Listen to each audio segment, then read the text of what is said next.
Donna Edwards, Maryland's 4th Congressional District.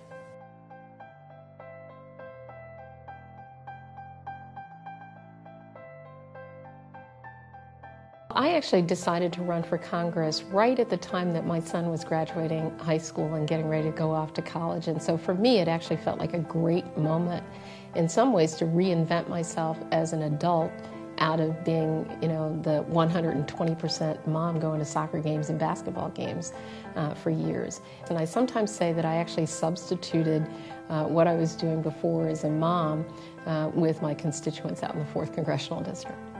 There aren't as many women in Congress as certainly as there are out in the nonprofit sector where I came from. But I also think it's an environment where we have a woman who's the Speaker of the House and Nancy Pelosi, and if that's not enough to inspire women and women's leadership, I'm really not quite sure what would be. When I go around schools in my district and around the state and I speak to young girls in particular, I hope that in me they see their own possibility.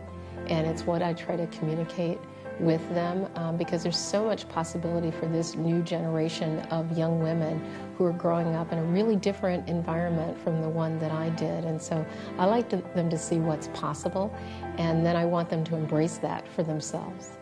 I've been around the Washington, D.C. area for many years, and in fact I was working for consumer advocacy organizations, for a domestic violence organization that I actually started before I came in Congress.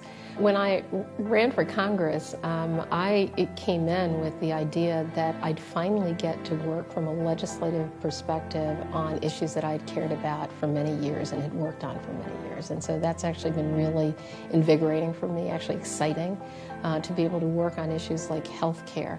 And who knew that we would actually pass one of the major transformative reforms that we've seen in generations.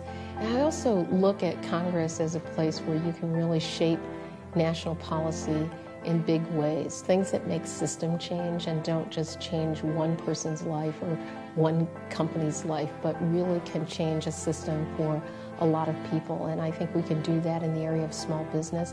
I also think we can do it in terms of laying out an agenda for the future around energy, around the way that we think about job creation in the 21st century that enables us to create the kind of change that will mean that young people really have a future into this century and not just the baby steps of what we need to do over the next couple of years. What do we need to do over the next several decades?